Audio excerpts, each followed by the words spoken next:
Expenses की हमने इस तरीके से फाइलिंग करनी है और उसका इंडेक्स लगा देना है कि हमें पता हो ये फाइल किसके लिए। अब बात करते हैं एक्सपेंसेस की एंट्री से डालने के बारे में।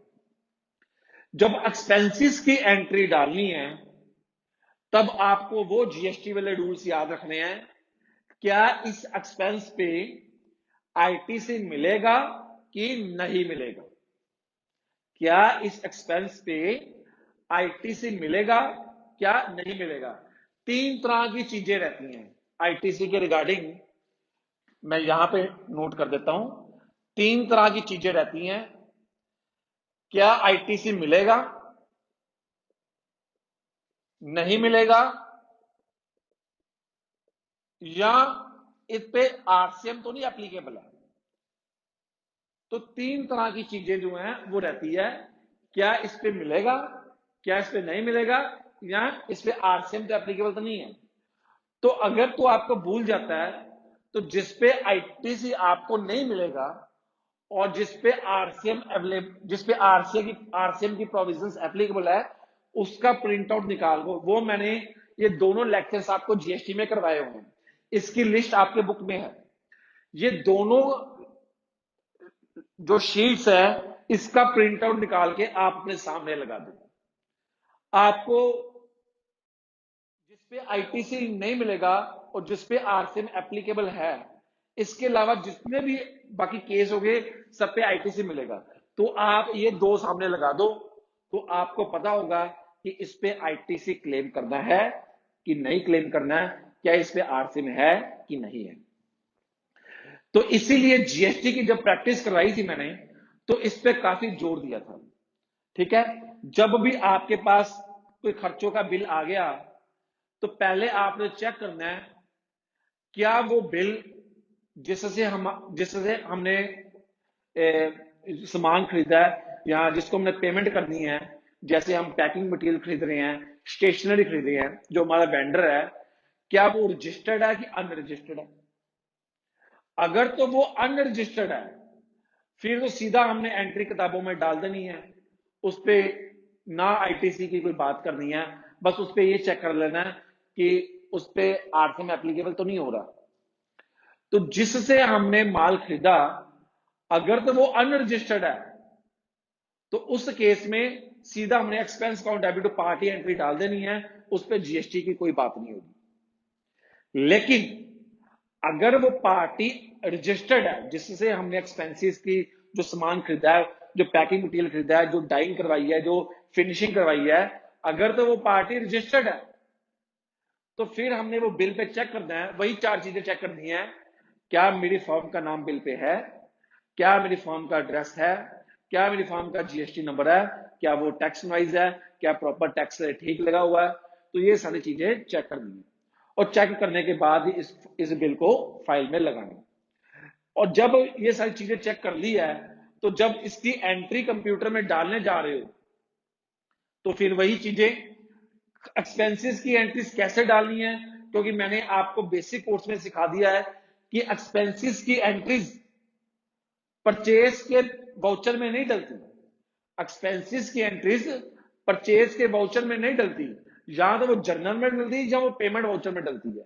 तो उसकी एंट्री जैसे मैंने सिखाई हुई है बेसिक कोर्स में, आपको एंट्री वैसे डालनी है और उसका आईटीसी उस हिसाब से क्लेम करना है।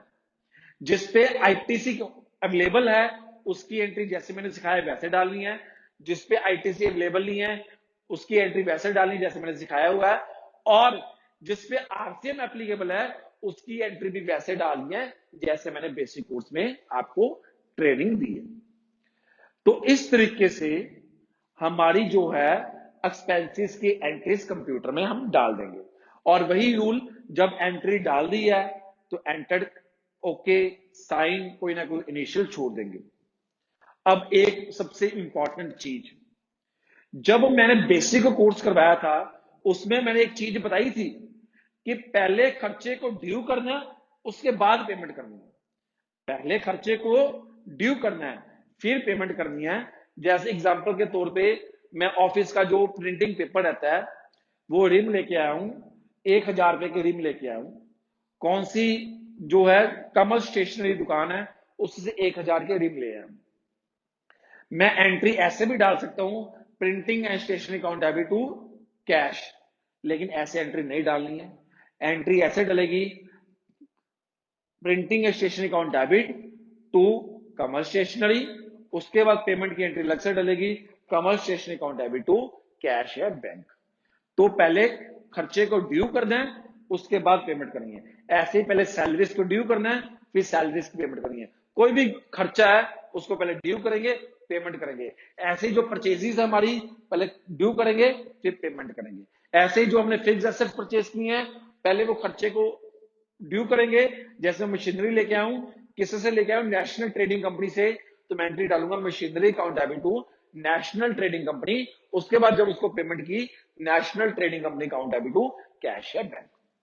तो इस तरीके से मैंने एक्सपेंसेस की मैनेजमेंट करनी है। अब इसमें एक और चीज मैं एक्सपेंसेस के बारे में बताना चाहूंगा कि जब आप एक्सपेंसेस की एंट्री डाल देते हो, तो अगर तो वो कैश में पे की हुई है, अगर तो वो एक्सपेंसेस उसी टाइम कैश में पे करके हम वो बिल लेके आए हैं, तो हम ऊपर मार्क कर देंगे पेड इन कैश। ठीक है, तो हम कंप्यूटर में, जैसे ये मैंने एग्जांपल दिया प्रिंटिंग स्टेशनरी की, ये हम कैश में पे करके आए हैं, तो एंट्री डाल देंगे printing stationery account debit to Kamal stationery और Kamal stationery account debit to cash. ये हमने कंप्यूटर में एंट्री डाल दी और बिल के ऊपर लिख देंगे पेन से पेड इन कैश, तो ताकि जब वो बिल देखे हम, तो हमें पता लगे उस बिल की भाई साहब हमने पेमेंट कर दी हुई है। और वाया, अगर हमने उसकी पेमेंट वाया चेक की है, अगर पेमेंट मौके पे कैश में पेमेंट की नहीं, बाद में कहीं चेक में पेमेंट की है, तो वो वाला टॉपिक जो है वो हमारा बैंक, जब हम बैंक की एंट्री में सिखाऊंगा, तो वो वाला टॉपिक वहां पे कवर हो जाएगा। अभी अगर आपने खर्चों पे, बिल पे ये ध्यान रखना है कि आपके पास जो खर्चे आ गए आपने फाइलों में लगा लिए, खर्चों के बिल आ गए आपने फाइलों में लगा लिए, और जब आपने फाइलों पे लगा दिए, तो सबसे पहले आपने पहले ड्यू की एंट्री डालनी है, फिर पेमेंट की एंट्री डालनी है। जब ड्यू की एंट्री डालोगे, आपने जीएसटी वाले सारे प्रोविजंस को ध्यान में रखना है, जैसे मैंने सिखाया आपने वैसे एंट्री डालनी है। और अगर पेमेंट कैश में किया है तो कैश की एंट्री डाल दो और उस पर लिख दो। अगर पेमेंट बाद में बाय चेक किया है तो वो बात की बात को बाद में डिस्कस करूंगा। तो इस तरीके से हमारा चौथा स्टेप जो है फाइनलाइजेशन ऑफ बैलेंस शीट। कहने को बड़ा आसान है कि एक्सपेंसेस डालने दी, लेकिन जब हमने उसकी डिटेल बात की, तो आपने देखा कितनी ज्यादा चीजें, टेक्निकल चीजें आपको ध्यान में रखनी होगी। वो तभी पॉसिबल होगा जब आपने सारा बेसिक और टैक्सेशन कोर्स डिटेल्ड में उसको किया है और उसकी अच्छी तरीके से प्रैक्टिस की है। तो ये हमारा आज का लेक्चर यही खत्म होता है।